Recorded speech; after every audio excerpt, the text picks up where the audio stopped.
Well, David Begnaud is in Convent, Louisiana. David, you have covered a lot of pretty nasty weather over the past few months. We've seen the kind of damage that happens to homes with basements. I can't imagine what it looks like for when something like that goes through a trailer park. Well, Anne-Marie, let me put it to you this way. The local sheriff here in St. James Parish told me that Hurricane Katrina is the worst hurricane to hit Louisiana in recent memory, and he believes this may be the worst tornado. Just look at what is behind me. Okay, so you've got these RVs, look at that, just tossed like children's toys. It's almost like sticks. And then you've got these two buildings right here, office-looking buildings that are fine.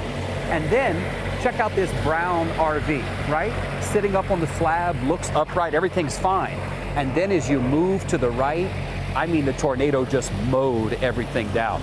And imagine being here. It's 3:30 in the afternoon. Most of these people, we're told, actually worked at nearby companies. They were construction workers. They worked at the chemical plant. And the plants and the companies in the area had closed. So the park was packed with people.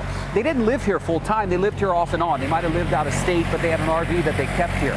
So around yesterday, 3:30 in the afternoon, it was packed because the job sites closed. So everybody came here. And that's when the tornado rolled through. And I got to tell you, right now, they're not allowing us to get to the back of the property. But when you look at it, I mean, I'm telling you, it's hard for you to fathom 350-ton Ford trucks that are just mangled. It looks like somebody took an aluminum can, a Coke can, and just squeezed it together. We're talking about big trucks like that. Other RVs, you can't even recognize them. They're in the tree line now. Okay, we're talking about pieces of RV that are just strewn across the tree line. And by the way, they're still looking for about 6 to 7 people that are unaccounted for. Now, the sheriff says that doesn't mean that they're dead, but what it means is that his office can't locate them. They're not at the local hospital, and family members keep calling saying, my loved one was at that park and I cannot reach them. Now, overnight, Anne-Marie, there were cadaver dogs that were going through the area. They were using them to see if there were people buried underneath the debris. The cadaver dogs did not find anything. But as of now, you still have those 6 to 7 people unaccounted for. Such a devastating scene. As we saw in your piece, David, the governor telling you this tornado could not have touched down in a more vulnerable area. Where are these people that all of their homes have been destroyed behind you? Where are they now? Well, most of them are at the hospital. Well, I say most of them. There were 100 RVs in the park, 30 people seriously hurt, 7 critically. A lot of them who were okay actually went to nearby hotels and are staying with friends. But you know what's interesting is that they were talking about the first responders, the real first responders being the people who were in the park, right? So some people who were just sitting outside their RV. The tornado comes through. Can you imagine what it was like to see that? To see these huge RVs tossed like toys. Well, people started running. And as they saw someone trapped, they went and they grabbed them and they started pulling them out. There were 2 deputies, I'm told, that were in the area. The sheriff said, we knew something bad was coming.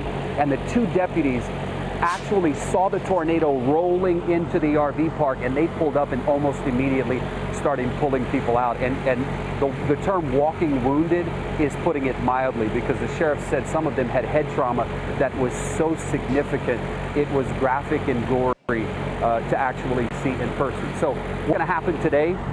They're going to be back out here with cadaver dogs. They're going to start to try and see if they can clean up. And we're going to try and see if we can talk to some of the people. There are actually people who stayed in some of the RVs. The front portion of the park, it was touched mildly. Okay, there's not a lot of damage in the front portion of the park. It's about midway all the way through the backside that it was just decimated.